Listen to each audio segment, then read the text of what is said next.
ఇప్పుడు మొన్న ఎక్స్ప్రెషన్కి ఎందుకు వచ్చింది ఏంటంటే మొన్న ఈ నరవానంతని ఉన్నారు కదా, ఈ నరవానంతుడు అనే ఆయన ఏంటంటే వాళ్ళ తమ్ముళ్ళు వాళ్ళ అక్క వాళ్ళ పిల్లలు ఒకసారి వచ్చారు. చెల్లు వచ్చారు. నరవానగానే మాకు ఎవరు గుర్తుపడతారు, నువ్వే గుర్తుపడతావు కదా. మన చిన్ననాటి స్నేహం నుంచి కూడా నువ్వే గుర్తుపడతావు. అలాగే అప్పుడే నీకు ఫోన్ చేస్తే వాళ్ళ నాన్నగారు మా నాన్నగారు సొంత అమ్మలు. ఓకే ఓకే దగ్గర వాళ్ళు వచ్చి రాగానే మామూలుగా ఒకసారి ఇలా మాట్లాడారంటే ఒక ప్లేస్కి వచ్చారు, కూర్చున్నాం. ఎప్పుడు ఆయన మమ్మ కూడా నేను చూడలే. ఆ పిల్లలు ఇద్దరు వచ్చారు, ఆయన వచ్చాడు. కూర్చున్న తర్వాత అలా సెకండ్ తీసుకున్నాం. సెకండ్ తీసుకున్న తర్వాత సడన్గా మీరు నాకు తెలుసండి, మీరు ఇంగ్లీష్ పేపర్ ఉండేవారు అయ్యి అని అన్నారు. అనగానే తెలుసా సార్, అది వయసు కాదు కదా, వయసు ఉండేవారు అలాగా అని అన్నాను. అనగానే ఏమన్నాడంటే తప్పుకుని, మీరు నాకు తెలిసాను సార్ గోపాలకృష్ణ గారి దగ్గరికి వచ్చారు మీరు అని అన్నారు. గోపాలకృష్ణ కానీ మనం ఎవరెవరి ఫ్రెండ్స్ ఎప్పుడు చెడప్పుడు నుంచి ఫ్రెండ్స్ అయ్యేటప్పటికి అవునండి అని చెప్తాను. మీరు వచ్చారండి గోపాలకృష్ణ దగ్గరికి. గోపాలకృష్ణ దగ్గర రాగానే మిమ్మల్ని చూసాడు అంత దూరం నుంచి గోపాలకృష్ణ. చూసి ఓడి అమ్మ ఈడొచ్చాడు బాబు అని చెప్పేసి తలపట్టుకున్నాడు. నువ్వు తలపట్టుకున్నావు. తలపట్టుకుంటే అనగానే కొంచెం ఏదో యాడ్వర్స్ చెప్తాడు, యాంటీగా చెప్తాడు అనుకుంటే గ్రహించాను. కానీ చెప్పాలి కదా అని చెప్పేసి వదిలేసాను. బాబా వేసిన పక్కన నేను కూర్చొని ఉన్నాను. కూర్చొని ఉంటే ఒక 500 పడేయానికి పోతాడు అని అన్నాడు గోపాలకృష్ణ.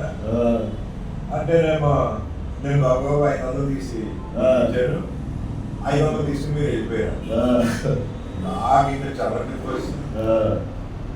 ఎందుకంటే నాది అఫీషియల్ ఫ్యామిలీ, మా ఫాదర్ డాక్టర్. మనం ఎప్పుడు ఆ టైప్లో ఉండాలి. ఉండబడి ఏదో బోకులా పడక బోకు మాట మాట్లాడుతున్నా. నీ బతికేడురా, నా బతికేది. మేము ఎప్పుడు ఎలాగే ఆవిడ దగ్గర లేవు, ఉండవు కూడాను. నువ్వు నాకు 500 ఇవ్వడం నీ బతికేడు అప్పుడు. అసలు నువ్వు ఎవడమే, నువ్వు మొక్కలే తెలియదు నాకు. నువ్వు నాకెవడం ఏంట్రా బోకు బోకులా పడక ఒకరిని కాంట్రవర్ట్ చేసి మాట్లాడి ఎవరో పెద్దల దగ్గర ఒకరిని డిగ్రీ ఇచ్చారు. నీ బుద్ధి ఇక్కడ అర్థమవుతుంది.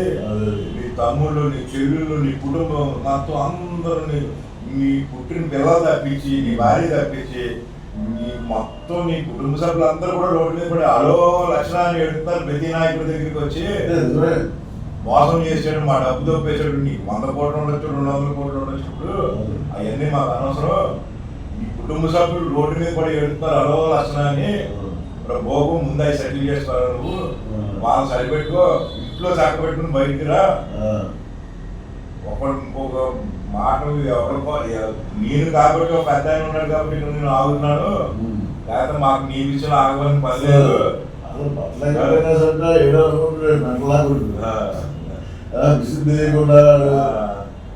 అయినా వాడు ఎస్పెషల్ ఆ విషయం అడుగుదామని వచ్చినప్పుడు అసలు ఏంటి ఇన్సిడెంట్ మా జీవితంలో ఎప్పుడైనా ఉందా? అసలు పట్లకపోయాక శ్రీదేవుడు అంటే ఆ మర్యాదలో వ్యవహారం వేరు. అయితే విషయం ఏంటంటే ఈ వర్క్ వచ్చింది అంటే చాలా మంది దగ్గరికి వెళ్ళడం జరిగింది. సబ్జెక్టు అసలు విషయం చెప్తాను నేను. వీళ్ళు అందరూ కలిసి ఒక నిఖిల్ కంపెనీలో పనిచేసుకునేవారు. పనిచేసుకుంటే నెమ్మదిగా ఆ నిఖిల్ కంపెనీ వాళ్ళకి వీళ్ళకి ఏదో డిస్ప్యూట్ వచ్చిందో ఏదో తెలియదు, ఒకసారి మానేసి కొంతకాలం ఇన్స్పెక్టర్ లో పెట్టారు. అక్కడి నుంచి ఇక్కడ ఇంప్రూవ్ చేసుకోవాలని ఉద్దేశంతో అన్నదమ్ములంతా కలిసి మారపూడిలో ఫ్యాక్టరీ పెట్టారు.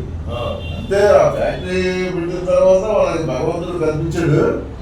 రకరకాలుగా లక్షల నుంచి కోట్ల వరకు కూడా డబ్బులు సంపాదించడం మొదలుపెట్టారు. సంపాదించుకుంటే తమ్ముళ్ళు మా వాటమాలు పంచుకుంటే తులవరం స్థలాన్ని పనిపెట్టి ఇచ్చాడు. అదంతా కూడా కోడి కాంగ్రెస్లో దాంట్లో జరిగింది. అయితే ఈ తులవరం కొడుకుల స్థలాలు ఇవ్వడం జరిగింది కరెక్టే. మరి కంపెనీ మరి పంచాలి కదా అనేటప్పటికి లేదు, కంపెనీ అప్పుడు బడ్జెట్ లేదు, నెలకి 2 లక్షలన్నర అమౌంట్ మీకు ఇస్తాం అని చెప్పి ఆ 2 లక్షలన్నర కూడా ఏదో అడ్డు పెట్టి ఆఫ్ చేసిన తర్వాత ఆ 2 లక్షలన్నర ఆగిన తర్వాత ఆయన వచ్చాడు. తమ్ముడు నీ దగ్గరికి చాలా కాలం రావడం అది నాకు ఇలా అన్యాయం జరుగుతుంది, కోరిక సార్ ఒకటికి డాక్యుమెంట్స్ అన్ని కూడా బాగా పెట్టాడు, 2.5 లక్షలు నెల ఇస్తా అన్నాడు. ఆ 2.5 లక్షలు ఏదో వాటికి పెట్టి ఆయన్ని సపోర్ట్ తీసుకుని నాకు ఆఫ్ చేశారు. ఏదో రకంగా ఎంటర్ అవుతామంటే అప్పుడు ఎంటర్ అయ్యాను నేను. 1.5 కోటి వరకు కళ్యాణ సినిమా ఆయన దగ్గర సెటిల్ అయింది. మళ్ళీ వచ్చి హాస్పిటల్ ఎవరు చెప్పారో ఏంటో పుత్తూరులో అల్లులో ఏం చెప్పుకుంటా డైరెక్షన్ లేదా 1.5 కోటి కాదు, 2 కోటి కావాలంటే నేనే మమ్మల్ని చెప్పాను. అప్పటి నుంచి అంటే చిరాకు విశ్రావు అంటే, కానీ చిరాకైనా వాడు అడుగుతుంది న్యాయం. అందరూ కలిసి ఆ కంపెనీని కట్టుకున్నారు, అందరూ కలిసి. మరి దాన్ని వీళ్ళొక్కడే ఆ ఆవిడ పేరున, ఆ కొడుకు పేరున, ఆ కోడల పేరున మార్చేసి డోర్ నెంబర్ కూడా షిఫ్ట్ చేసి కూర్చున్నారు. అలాగే ఇతనికి ఒక వీడియో ఇచ్చాడు. ఇక్కడేమో రామకృష్ణ దేవాలయం దగ్గర బట్టలు కూడా ఉంది, ఇంకా ఆడ పెట్టుకున్నాడు. అవి రిజిస్ట్రేషన్ అయిపోయి కూడా సైట్ ఒకటి అదేదో బట్టలు కొట్టు పెట్టేసి అవి కూడా అయితే సరే దగ్గరికి వచ్చింది అంటే నీ దగ్గరికి దాన్ని పూర్తి న్యాయం చేయాలి, నీకు వచ్చింది. అలాగే మనం పిల్లలతో ఉన్నాం, ఆ ఎదవ కేడీ నమ్మడం. లేకపోతే కట్లం ప్రకాశం వెళ్ళి 500కి 600కి వెంటనే మళ్ళీ యాక్సిడెంట్ అయిపోగానే వార్నింగ్ గానే తప్పు అయిపోయింది, క్షమించండి, తప్పు అయిపోయింది, క్షమించండి అని చెప్పి నా ఎంత తిరుగుతున్నాడు, నా ఎంత తిరుగుతుందని చెప్పి గదిలేను. ఆ రోజు తిరుగుతున్నా నువ్వు ఒక్కడి క్యారెక్టర్ బ్యాట్ చేసుకుని బతికేవాడు, నువ్వు నీతో మాకు మాట్లాడి బాగుంది చెప్పి గసేదా. తర్వాత ఎవరెవరు ఫోన్ చేయించి ఓసలేదు. మీరు అప్పుడు కూడా ఒకటి అన్నాడు, నీకేమైనా ఇది ఉంటే, నీకు తప్పు చేయలేదని ఇది ఉంటే మీ తమ్ముడాలను పిలిపిస్తాను, మీరు కూడా కూర్చో, ఎవరు తప్పు ఒక్కో పెద్దలు మేము నిర్ణయిస్తాం అని చెప్పి. ఇంకా పెద్దలు ఉంటారు, మీ పెద్దలు ఉంటారు, తెచ్చుకున్నప్పుడు నిర్ణయిస్తాడే. అబ్బాయి అది ఎదురుగా కూర్చోడండి, ఎవరు కూర్చోడు తప్పు చేసినోడే ఎదురుకుండా కూర్చోడానికి భయం, ఆ తప్పులు తెలిసిపోతాయి. అబ్బాయి ఎదురుకుండా కూర్చోడండి, అబ్బాయి మీరు సెటిల్ చేసేయండి, నేను చేయగలిగింది నేను ఇచ్చేస్తానండి అంటే అడిగి రూపాయికి 10 పైసలు ఇస్తాడంటే మనం ఇచ్చేసాడు. మిగతా 90 డబ్బేసి ఇడు శుభ్రంగా ఇడు తర్వాత మొత్తం తినేసి తమ్ముడిది అతని వైపు మార్చుకొని ఎంజాయ్ చేస్తున్నాడు. అంతే ఎంజాయ్మెంట్ చేస్తూ అన్ని తప్పుడు వల్లే చూడు. వైజాగ్ వాళ్ళు నాశనం చేస్తారు సంఘాన్ని, అనపర్తి సంఘం నాశనం అయిపోయింది. ఇది ఈస్ట్ గోదావరి ఏమో ఇది కూడా సరిగ్గా సంఘం లేదు. అలాగే కాకినాడ జిల్లా కూడా పెద్ద అయితే ఏమన్నాడంట, నేను అలా మాట్లాడకపోతున్నాండి, గోపాలకృష్ణ పంపించాడేమో మీ దగ్గరికి అని చెప్పేసి నేను ఇలా మాట్లాడానండి, గోపాలకృష్ణకి నాకు ఇదండి అన్నాడు. నేను పంపిస్తే నా క్యారెక్టర్ కోసం ఆడాడు, నా క్యారెక్టర్ ఏంటో అడిగింది సార్. నేను అన్ని దానాలు చేస్తాను, ఎంతమంది చేస్తాను, ఏంటి దేవుడు ఈ కార్యక్రమాలు చేస్తాను అడిగేది. చేస్తే తెలుస్తుంది ఏదన్నా, ఆయన దొబ్బేయడం తెలిసి తప్పించి దానం చేయడం అడిగేది తెలుసు. అన్నదమ్ములు దాన్ని దొబ్బేసి ఎవరో 2-3 వెనకాల వేసుకుంటే ఆడ అయిపోతే అనుకుంటాడు. ఆడికి కూడా ఒక రోజు వస్తుంది, ఏదో రోజు పండుతుంది పాపం. ఇప్పుడు మాట్లాడాల అప్పుడు కూడా నీ వెనకాల కూర్చుంటాం, ఏం చేయమంటేది రెడీ. బంధువైనా చేస్తున్నది ఆయన చేస్తున్నది మాత్రం ఆలోచన. ఇది అన్నదమ్ముల్ని మరీ దారుణంగా. తర్వాత ఇంకో విషయం ఏంటంటే చెల్లులు మా అమ్మ బంగారం కావాలంటే ఆవిడ బంగారం ఇచ్చింది, 5 లక్షలు తాగడించుకుంది. ఆ డబ్బు ఇచ్చేది లేదు, చేసేది లేదు. తర్వాత ఇంకో విషయం ఏంటంటే ఆ ఇంటికి ఎవరైనా సరే దానికి ఎవరైనా పెళ్లి కావాలని బంధువులు ఎవరైనా చెప్తే మీ ఇంటికి నేను రాను అని భయపెట్టడం.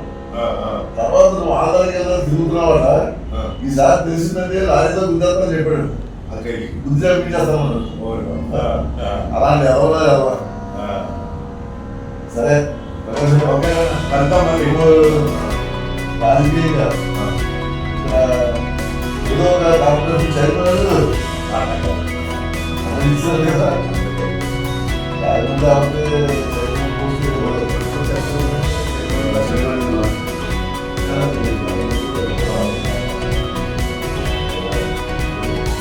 వెళ్దాం.